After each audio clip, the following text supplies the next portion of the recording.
ਹੁਣ ਆਪਾਂ next lecture ਦੇਖ ਰਹੇ ਹਾਂ ਇਹਦਾ ਮੈਟਲ ਨੋਨ ਮੈਟਲ ਦਾ।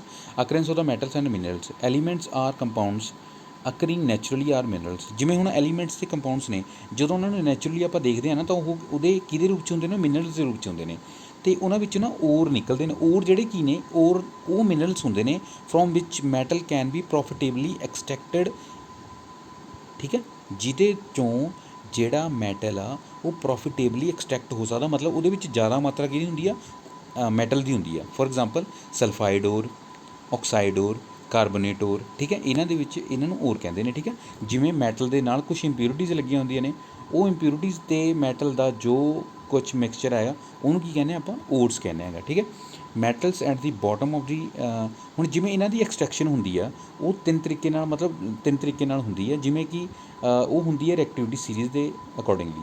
ਜਿਵੇਂ ਜਿਹੜੇ ਸਭ ਤੋਂ ਬੋਟਮ 'ਤੇ ਹੈਗੇ ਨੇ gold, platinum, silver, copper, generally occur in free state, ਤਾਂ ਫਰੀ ਸਟੇਟ 'ਚ ਹੁੰਦੇ ਨੇ। But copper and silver also occur as sulphide and oxide ores. ਠੀਕ ਹੈ, ਅਤੇ ਮੈਟਲ ਜਿਹੜੇ ਮੀਡੀਅਮ ਐਕਟੀਵਿਟੀ ਸੀਰੀਜ਼ ਦੇ ਵਿੱਚ ਮੀਡੀਅਮ ਉਹ 'ਚ ਪਾਏ ਜਾਂਦੇ ਨੇ, ਤਾਂ ਉਹ ਜਿਹੜੇ ਹੈਗੇ ਨੇ ਉਹ ਆਕਸਾਈਡ ਅਤੇ ਸਲਫਾਈਡ ਔਰ ਕਾਰਬੋਨੇਟ ਦੇ ਰੂਪ 'ਚ ਹੁੰਦੇ ਨੇ। ਅਤੇ ਮੈਟਲ ਜਿਹੜੇ ਹਾਈ ਰਿਐਕਟੀਵਿਟੀ ਸੀਰੀਜ਼ 'ਚ, ਹੁਣ ਜਿਵੇਂ ਹਾਈ ਰਿਐਕਟੀਵਿਟੀ ਨੇ, ਤਾਂ ਉਹ ਕੀ ਕਰਦੇ ਨੇ? ਵੈਰੀ ਰਿਐਕਟਿਵ ਐਂਡ ਆਰ ਦਸ ਫਾਊਂਡ ਇਨ ਦ ਕੰਬਾਈਨਡ ਸਟੇਟ। ਉਹ ਕੰਬਾਈਨਡ ਸਟੇਟ 'ਚ ਪਾਏ ਜਾਂਦੇ ਨੇ। ਇਹਨਾਂ ਵਿੱਚ ਕੰਬਾਈਨਡ ਸਟੇਟ 'ਚ ਹੁੰਦਾ ਕੀ ਹੈ? ਪਹਿਲਾਂ ਕਹਿੰਦਾ ਗੈਂਗ। ਗੈਂਗ ਕੀ ਚੀਜ਼ ਆ? In the commercial valueless material like soil, sand etcetera in the ore is called the gangue. ਹੁਣ ਗੈਂਗ ਕੀ ਆ? ਮਤਲਬ ਜਦੋਂ ਮੈਟਲ ਦੇ ਨਾਲ ਜਾਂ ਓਰ ਮੈਟਲ ਦੇ ਨਾਲ ਜੋ ਐਵੇਂ ਦੀ ਮਤਲਬ ਇੰਪਿਊਰਿਟੀਜ਼ ਲੱਗੀਆਂ ਹੁੰਦੀਆਂ, ਜਿਵੇਂ ਸੋਇਲ ਹੋ ਗਿਆ, ਸੈਂਡ ਹੋ ਗਿਆ, ਤਾਂ ਉਹ ਚੀਜ਼ ਨੂੰ ਆਪਾਂ ਕੀ ਕਹਿੰਦੇ ਹਾਂ? ਗੈਂਗ ਕਹਿੰਦੇ ਹੈਗੇ। ਠੀਕ ਹੈ, the gangue is removed from the ore. Various methods of remove the gangue are. ਜਿਹੜੇ ਗੈਂਗ ਨੂੰ ਆਪਾਂ ਮਤਲਬ ਅਲੱਗ ਕਰਨਾ ਹੋਵੇ ਤਾਂ ਕੀ ਕਰਦੇ ਹਾਂ? ਸਭ ਤੋਂ ਪਹਿਲੀ ਹੈ ਗ੍ਰੈਵਿਟੀ ਸੈਪਰੇਸ਼ਨ, ਫਿਰ ਹੈਗੀ ਫਰੂਥ ਫਲੋਟੇਸ਼ਨ, ਫਿਰ ਹੈਗੀ ਆ ਮੈਗਨੈਟਿਕ ਸੈਪਰੇਸ਼ਨ ਮੈਟਲਰਜੀ। ਅਤੇ ਸਟੈਪ ਵਾਈਜ਼ ਪ੍ਰੋਸੈਸ ਉਹਦਾ ਓਬਟੇਨਿੰਗ ਮੈਟਲਸ ਇਟਸ ਓਰ ਇਜ਼। ਸਭ ਤੋਂ ਪਹਿਲਾਂ ਕੀ ਹੁੰਦਾ ਹੈਗਾ? ਆਪਾਂ ਦੇਖਦੇ ਹਾਂ ਐਨਰਿਚਮੈਂਟ ਆਫ ਓਰ। ਓਕੇ, ਫਿਰ ਓਬਟੇਨ ਕਰਦੇ ਹਾਂ ਮੈਟਲ ਫਰੋਮ ਐਨਰਿਚਡ ਓਰ। ਫਿਰ ਰਿਫਾਈਨਿੰਗ ਕਰ ਲੈਂਦੇ ਹਾਂ ਇੰਪਿਓਰ ਮੈਟਲ ਦੀ ਟੂ ਓਬਟੇਨ ਪਿਓਰ ਮੈਟਲ। ਠੀਕ ਹੈ, ਹੁਣ ਐਨਰਿਚਮੈਂਟ ਆਫ ਓਰਸ ਕੀ ਮਤਲਬ? It is the process or removal the impurities such as soil, sand etcetera from the ore prior to the extraction of the metal. Different separation techniques are based on the physical or the chemical properties of the or.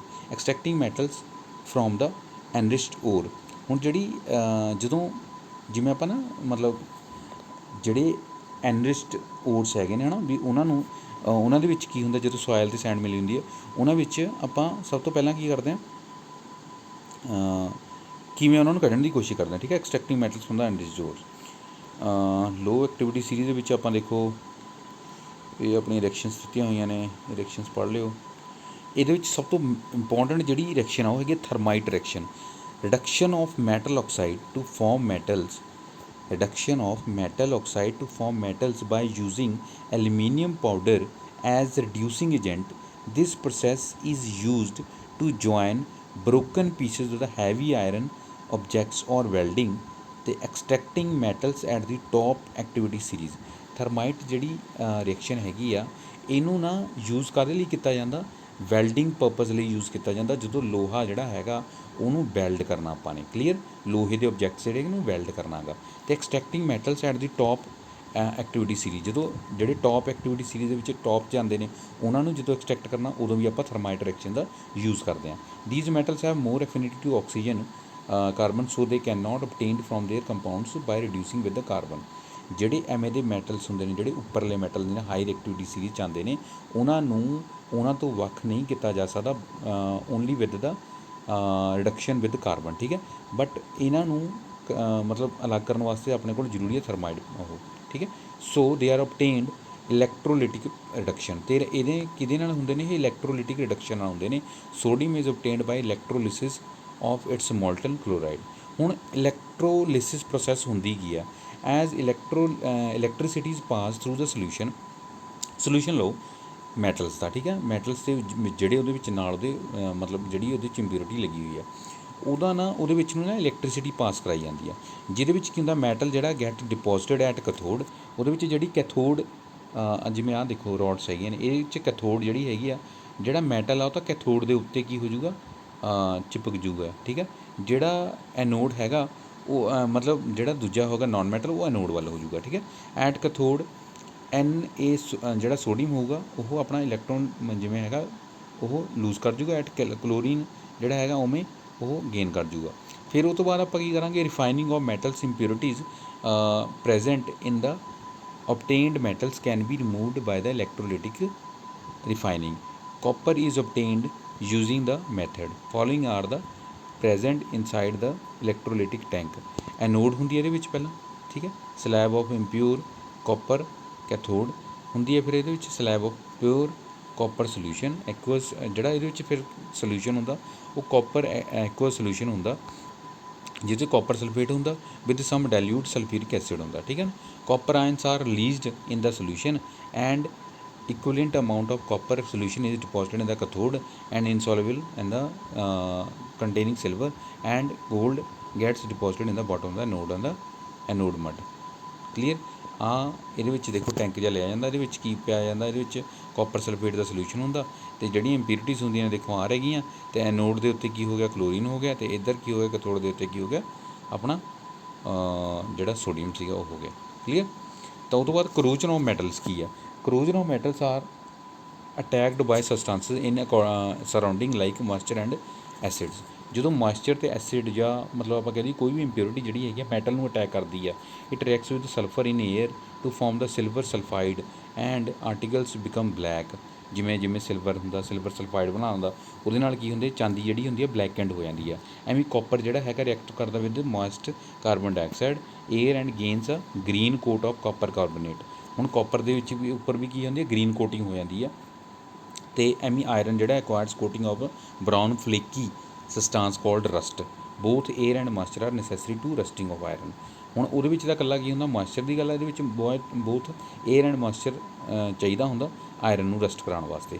Rust is hydrated iron, ਤਾਂ ਉਹ ਇਸ ਤਰ੍ਹਾਂ ਦਾ ਹੁੰਦਾ, ਠੀਕ ਹੈ। ਹੁਣ ਜੇ ਆਪਾਂ ਪ੍ਰੀਵੈਂਟ ਕਰਨਾ ਕਰੋਜਨ ਤੋਂ ਕਿਵੇਂ ਕਰ ਸਕਦੇ ਹਾਂ ਆਪਾਂ, ਸਭ ਤੋਂ ਪਹਿਲੀ ਗੱਲ ਆ ਜਾਂ ਤਾਂ ਉਹਨੂੰ ਪੇਂਟ ਕਰ ਲਓ ਜਾਂ ਉਹਨੂੰ ਆਇਲ ਕਰ ਲਓ, ਗਰੀਜ਼ਿੰਗ ਕਰ ਲਓ, ਉਹਦੀ ਗੈਲਵਨਾਈਜ਼ ਕਰ ਲਓ। ਗੈਲਵਨਾਈਜ਼ ਦਾ ਮਤਲਬ ਕੀ ਹੈ, ਗੈਲਵਨਾਈਜੇਸ਼ਨ ਦਾ ਮਤਲਬ ਇਹ ਆ ਵੀ ਉਹਦੇ ਉੱਪਰ ਨਾ ਕੋਟਿੰਗ ਕਰ ਦਿੱਤੀ ਜਾਂਦੀ ਹੈ, ਜਿਵੇਂ ਮੈਟਲ ਦੇ ਉੱਪਰ ਕੋਟਿੰਗ ਕਰ ਦਿੱਤੀ ਜਾਂਦੀ ਆ ਜਾਂ ਸਟੀਲ ਦੀ ਜਾਂ ਜ਼ਿੰਕ ਦੀ, ਠੀਕ ਹੈ ਨਾ, ਤਾਂ ਕਿ ਜਿਹੜਾ ਆਇਰਨ ਆ ਉਹ ਡਾਇਰੈਕਟਲੀ ਕੰਟੈਕਟ 'ਚ ਨਾ ਆਵੇ ਅਤੇ ਉਹਨੂੰ ਕਰੋਜਨ ਤੋਂ ਬਚਾਇਆ ਜਾ ਸਕੇ। ਕਰੋਮ ਪਲੇਟਿੰਗ ਹੁੰਦੀ ਹੈ ਨਾ, ਕਰੋਮ ਜਿਵੇਂ ਲੱਗ ਜਾਂਦਾ ਹੁੰਦਾ ਉਹਦੇ ਉੱਪਰ, ਅਤੇ ਐਨੋਡਾਈਜ਼ਿੰਗ ਐਂਡ ਮੇਕਿੰਗ ਅਲੋਇਜ਼, ਠੀਕ ਹੈ। ਇਹ ਚੀਜ਼ਾਂ ਹੈਗੀਆਂ ਨੇ ਜਿਹੜੀਆਂ ਕਰੋਜ਼ਨ ਤੋਂ ਬਚਾ ਸਕਦੇ ਆ। ਨੈਕਸਟ ਟੋਪਿਕ ਆਪਣਾ ਜਿਹੜਾ ਹੈਗਾ ਅਲੋਇਜ਼। ਅਲੋਇਜ਼ ਕੀ ਹੁੰਦੇ ਨੇ, these are the homogeneous mixture the metals and non metals adding small amount of the carbon makes iron hard and strong. ਹੁਣ ਅਲੋਇਜ਼ ਜਿਹੜੇ ਹੈਗੇ ਨੇ ਮੈਟਲਸ ਅਤੇ ਨਾਨ ਮੈਟਲਸ ਦਾ ਉਹ ਹੋਮੋਜੀਨੀਅਸ ਮਿਕਸਚਰ ਆ ਜਿਹੜਾ ਕੀ ਕਰਦਾ, ਮਤਲਬ ਸਮੋਲ ਅਮਾਊਂਟ ਆਫ ਕਾਰਬਨ ਵੀ ਇਹਦੇ ਵਿੱਚ ਮਿਕਸ ਹੁੰਦੀ ਆ ਅਤੇ ਇਹਨੂੰ ਆਇਰਨ ਨੂੰ ਹਾਰਡ ਅਤੇ ਸਟਰੋਂਗ ਬਣਾਉਂਦਾ। ਜਿਵੇਂ ਮਤਲਬ ਕੋਈ ਵੀ ਮੈਟਲ ਹੈਗਾ ਉਹਨੂੰ ਹਾਰਡ ਐਂਡ ਸਟਰੋਂਗ ਬਣਾਉਣ ਵਾਸਤੇ। Some examples of alloys are, ਜਿਹੜੇ ਸਭ ਤੋਂ ਪਹਿਲੀ ਐਗਜ਼ਾਮਪਲ ਹੈਗੀ ਸਟੀਲ।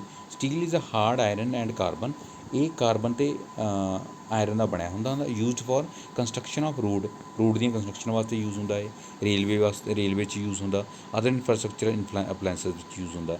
ਐਵੇਂ ਸਟੇਨਲੈਸ ਸਟੀਲ ਹੁੰਦਾ, ਇਹ ਹਾਰਡ ਰਸਟ ਫਰੀ ਆਇਰਨ ਹੁੰਦਾ, ਨਿਕਲ ਅਤੇ ਆਇਰਨ ਨਿਕਲ ਅਤੇ ਕ੍ਰੋਮੀਅਮ ਦਾ ਬਣਿਆ ਹੁੰਦਾ, ਠੀਕ ਹੈ ਨਾ। ਆਇਰਨ ਨਿਕਲ ਅਤੇ ਕ੍ਰੋਮੀਅਮ ਦਾ ਇਹ ਯੂਟੈਂਸਿਲਸ ਬਣਾਉਣ ਵਿੱਚ ਕੰਮ ਆਉਂਦਾ ਹੈ ਨਾ। ਉਹ ਤੋਂ ਬਾਅਦ ਬਰਾਸ ਦੀ ਗੱਲ ਆਉਂਦੀ ਹੈ, ਕਾਪਰ ਅਤੇ ਜ਼ਿੰਕ ਤੋਂ ਬਣਿਆ ਹੁੰਦਾ, ਇਹਦੀ ਲੋ ਇਲੈਕਟ੍ਰੀਕਲ ਕੰਡਕਟੀਵਿਟੀ ਹੁੰਦੀ ਆ ਅਤੇ decoration for bright gold like appearance in the locks, ਠੀਕ ਹੈ। ਲੌਕਸ ਦੇ ਵਿੱਚ ਆਪਾਂ ਦੇਖਿਆ ਹੋਊਗਾ ਤੁਸੀਂ, ਮਤਲਬ ਗੋਲਡਨ ਟਾਈਪ ਜਿਹਾ ਉਹ ਬਣਿਆ ਹੁੰਦਾ ਨਾ। ਗੇਅਰਸ ਦੇ ਵਿੱਚ ਵੀ ਯੂਜ਼ ਹੁੰਦਾ ਹੈ, ਠੀਕ ਹੈ। ਪਲੰਬਰਸ ਦੇ ਵਿੱਚ ਜਿਵੇਂ ਆਪਾਂ ਉਹਨਾਂ ਵਿੱਚ ਸੈਨੀਟਰੀ ਦੇ ਸਮਾਨ ਦੇ ਵਿੱਚ ਵੀ ਦੇਖਿਆ ਹੁੰਦਾ ਹੈ ਮਤਲਬ, ਹੈ ਨਾ। ਤਾਂ ਨੈਕਸਟ ਹੈਗਾ ਬਰੋਂਜ। ਬਰੋਂਜ ਕੀ ਹੈ, ਇਹ ਕਾਪਰ ਅਤੇ ਟਿਨ ਤੋਂ ਬਣੀ ਹੋਈ ਅਲੋਏ ਆ, ਅਤੇ ਇਹਦੇ ਵਿੱਚ ਕੀ ਹੁੰਦਾ, ਇਹਨੂੰ ਜਿਵੇਂ ਆਪਾਂ ਸਪਰਿੰਗਸ ਦੇ ਵਿੱਚ, ਟਰਬਾਈਨਸ ਦੇ ਵਿੱਚ, ਬਲੇਡਸ ਦੇ ਵਿੱਚ, ਠੀਕ ਹੈ, ਇਹਦੇ ਵਿੱਚ ਦੇਖਿਆ ਹੁੰਦਾ ਹੈਗਾ ਆਮ ਕਰਕੇ।